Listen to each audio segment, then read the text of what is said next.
and the omnibus. So I was forced into the Archers when I was a child. And look, it's come back to bite me later on. I'm awash with this stuff. The Archers is the world's longest-running radio show, with more than 15,000 episodes broadcast.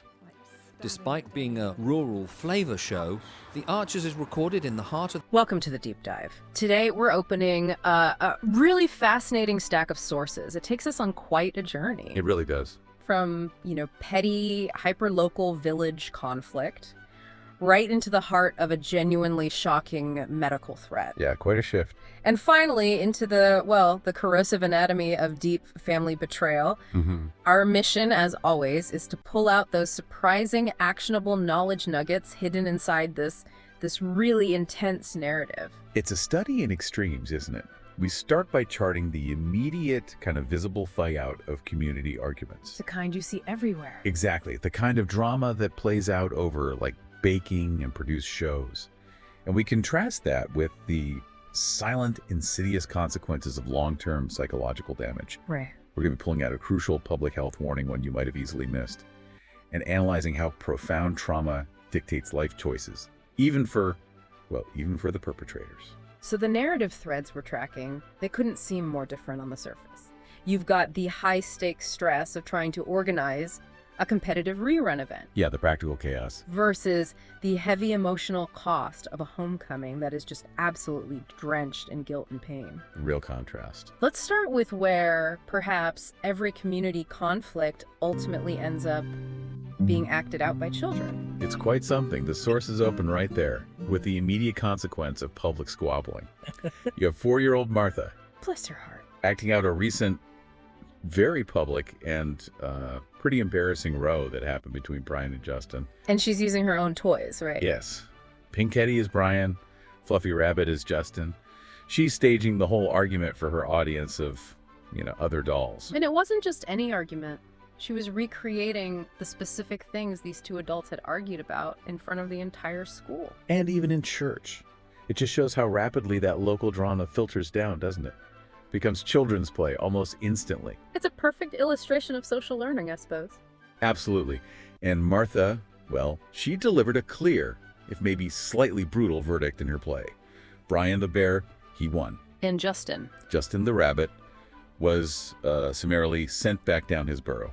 So, conflict resolved, at least in the sandbox. Clear winner, definitive loser. Meanwhile, the real-world conflict resolution took place sort of at this competitive rerun show held at Grey Gables. Yeah, this event was needed because the previous week's flower and produce show had been, well, a bit of a disorganized mess. A bit of a mess. Sounds like an understatement.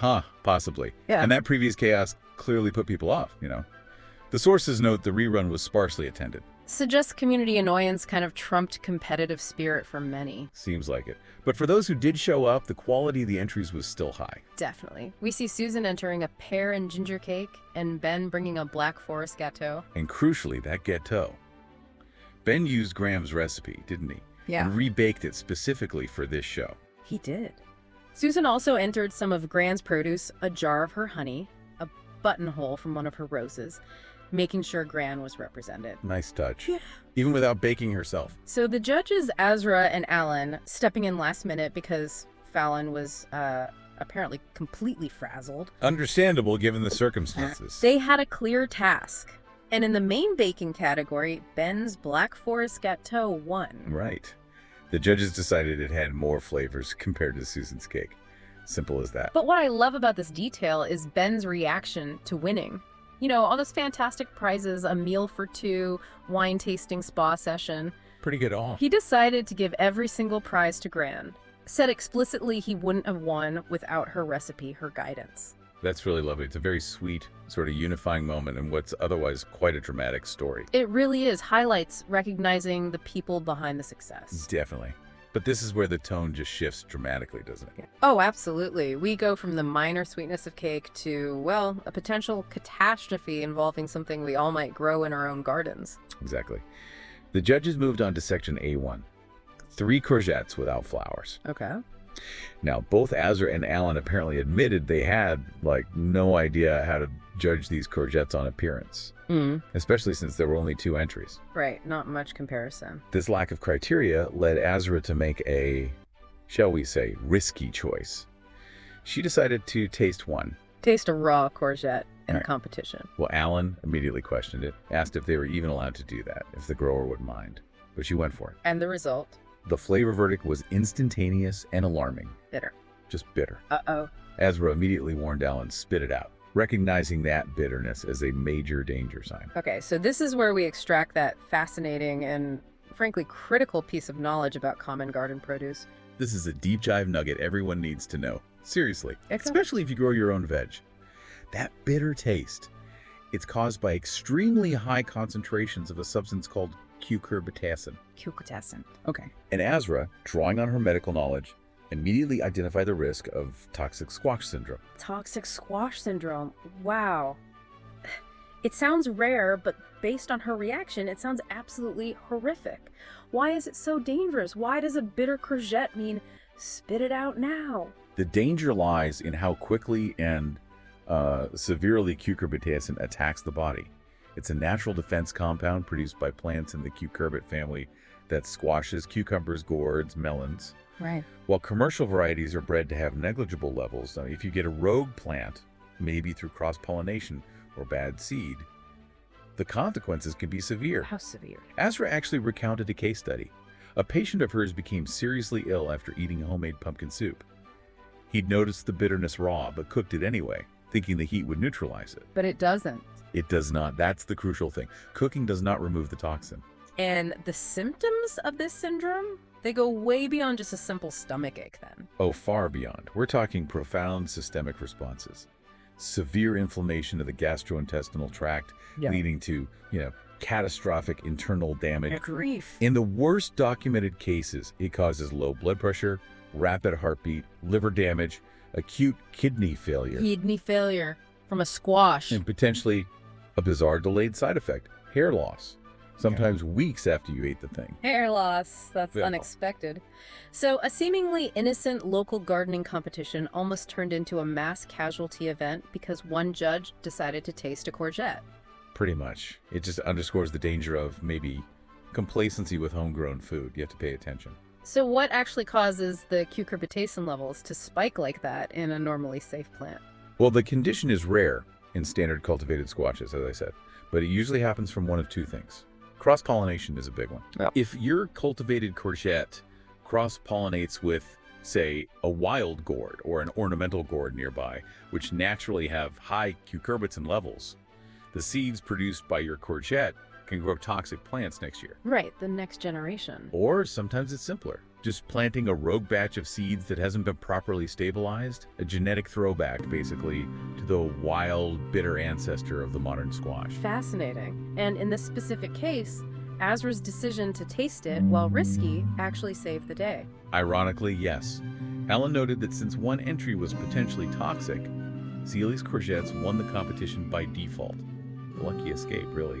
A life-saving judgment call. Indeed. But as frightening as that potential for toxic squash syndrome is, our sources then transition to a different kind of bitterness and toxicity. Emotional, not chemical this time. Yeah. And maybe far more corrosive in the long run. We move to George's highly anticipated but clearly very, very difficult homecoming party. George is returning after serving time, right? And the party has been relocated to Will's house, scheduled for the 10th. And immediately, the central conflict flares up. It's about who is and isn't welcome. Yes. Amber takes a very firm, very painful stand initially. She refuses to allow George's grandparents, Susan and Neil, to attend. And her reasoning? Her rationale is blunt. She states they are the reason George is locked up in the first place. Direct hit. Wow. Okay, this sets up the critical analysis for this part of our deep dive, doesn't it? Amber doesn't just object to their presence. Yeah. She frames them as the root cause of his confinement. Exactly. But then, when she details George's experience while he was incarcerated, we learn just how multifaceted his trauma really was. What does she say? She provides these horrific details of his suffering, being beaten up, his belongings stolen, someone urinating on his bed, just awful. The physical and environmental dangers were clearly profound. Absolutely degrading and terrifying. But Amber insists, and this is key, she insists that those physical hardships were secondary to the deep emotional injury. Wait, hold on. If George was subjected to actual physical violence, theft, degradation, why is Amber so insistent that the betrayal by his grandparents was the thing that broke him? That's the core of understanding betrayal trauma, I think. The physical dangers of prison are acute, they're devastating, yes, but they are, in a sense, external. They often come from strangers, from the system. Okay. Betrayal trauma, however, it's a profound relational injury. It shatters the victim's ability to trust the very people meant to be their absolute safe harbor, their family.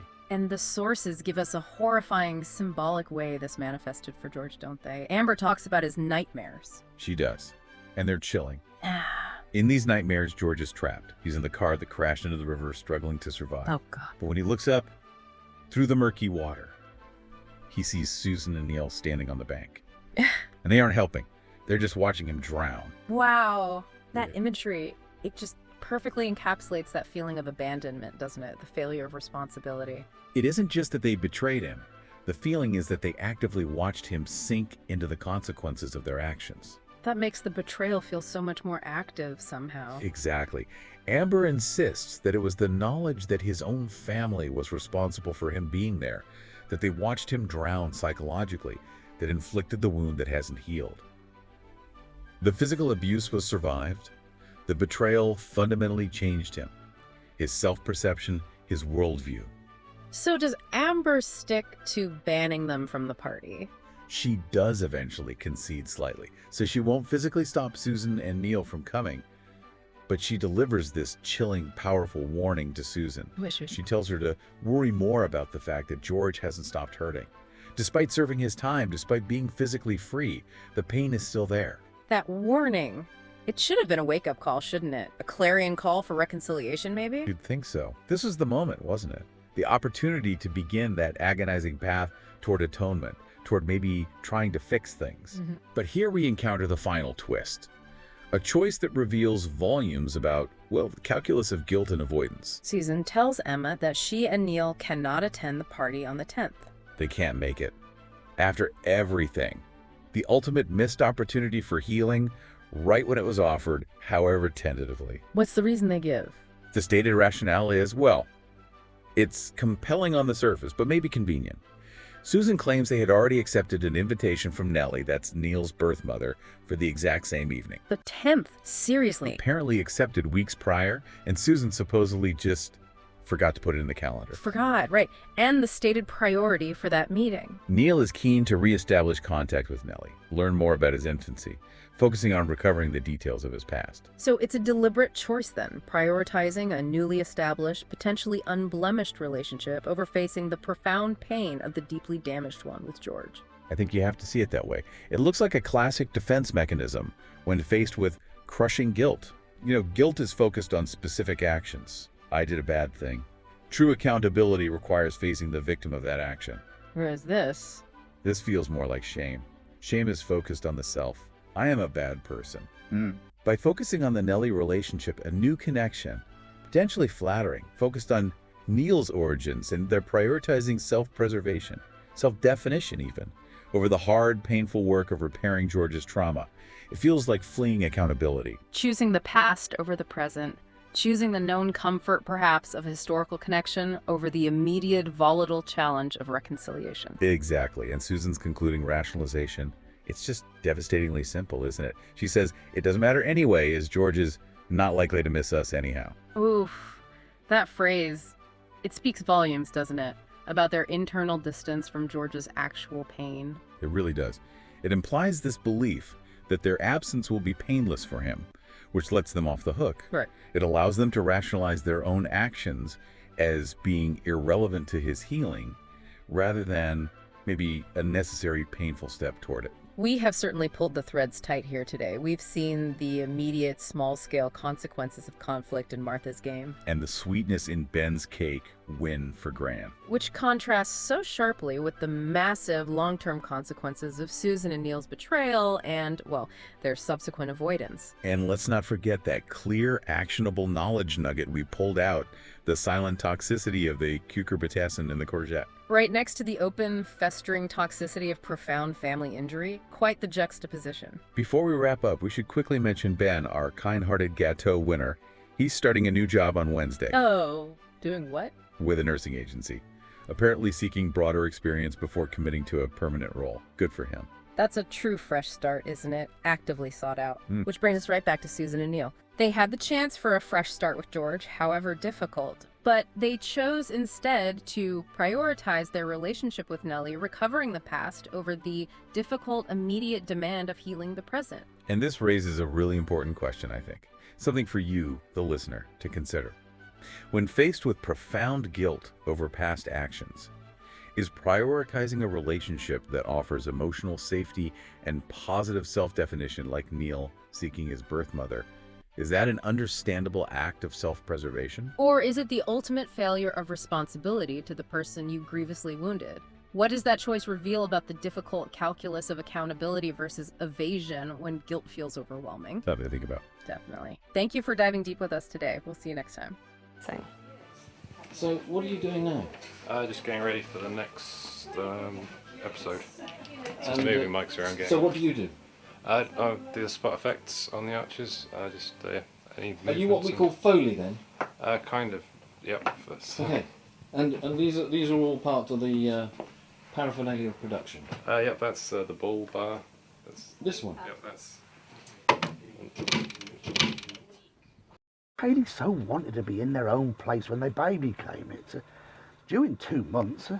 Not much chance of that now. No. I mean, it would have been a stretch for them financially, mind, but I just wish there was something practical I could do to help them, Caroline. I mean, I think The Archers has had this immense popularity over the years, basically because it has always very accurately reflected the reality of life and living in a rural community at whatever